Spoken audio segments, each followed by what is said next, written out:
ప్రసంగి మొదటి అధ్యాయము. దావీదు కుమారుడును యెరూషలేములో రాజునై ఉండిన ప్రసంగి పలికిన మాటలు. వ్యర్థము వ్యర్థమని ప్రసంగి చెప్పుచున్నాడు. వ్యర్థము వ్యర్థము, సమస్తము వ్యర్థమే. సూర్యుని క్రింద నరులు పడుచుండు పాటు అంతటి వలన వారికి కలుగుచున్న లాభమేమి? తరము వెంబడి తరము గతించిపోవచున్నది, భూమి ఒకటే ఎల్లప్పుడూ నిలుచున్నది. సూర్యుడు ఉదయించును, సూర్యుడు అస్తమించును, తాను ఉదయించు స్థలము మరలా చేరుటకు త్వరపడును. గాలి దక్షిణమునకు పోయి ఉత్తరమునకు తిరుగును, ఇట్లు మరలా తిరుగుచు తన సంచార మార్గమున తిరిగి వచ్చును. నదులన్నయు సముద్రములో పడును, అయితే సముద్రము నిండుటలేదు. నదులు ఎక్కడి నుండి పారివచ్చునో అక్కడికే అవి ఎప్పుడునూ మరలిపోవును. ఎడతెరిపి లేకుండా సమస్తము జరుగుచున్నది, మనుషులు దాన్ని వివరింపజాలరు.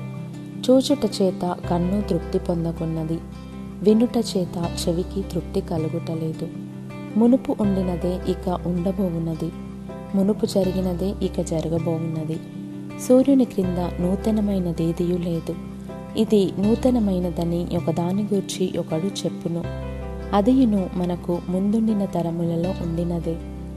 పూర్వులు జ్ఞాపకమునకు రారు, పుట్టబోవు వారి జ్ఞాపకము ఆ తరువాత నుండబోవు వారికి కలుగదు. ప్రసంగినైన నేను యెరూషలేమునందు ఇశ్రాయేలీల మీద రాజునై ఉంటిని. ఆకాశము క్రింద జరుగునది అంతటిని జ్ఞానము చేత విచారించి గ్రహించుటకై నా మనస్సు నిలిపితిని.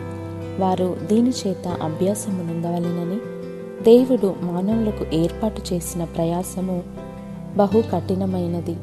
సూర్యుని క్రింద జరుగుచున్న క్రియలనన్నిటినీ నేను చూచితిని, అవి అన్నియు వ్యర్థములే. అవి ఒకడు గాలికై ప్రయాసపడినట్టున్నవి. వంకరగానున్న దానిని చక్కపరచ శక్యము కాదు, లోపము గలది లెక్కకు రాదు. యెరూషలేమునందు నాకు ముందున్న వారందరికంటేను నేను చాలా ఎక్కువగా జ్ఞాపకము సంపాదించుతిననియు, జ్ఞానమును విద్యను నేను పూర్ణముగా అభ్యసించుతిననియు నా మనస్సులో నేను అనుకొంటిని. నా మనస్సు నిలిపి జ్ఞానాభ్యాసమును, వెర్రితనమును, మతిహీనతను తెలుసుకొనుటకు ప్రయత్నించుతిని. అయితే ఇదియు గాలికై ప్రయాసపడుటయే అని తెలుసుకొంటిని. విస్తారమైన జ్ఞానాభ్యాసము చేత విస్తారమైన దుఃఖము కలుగును.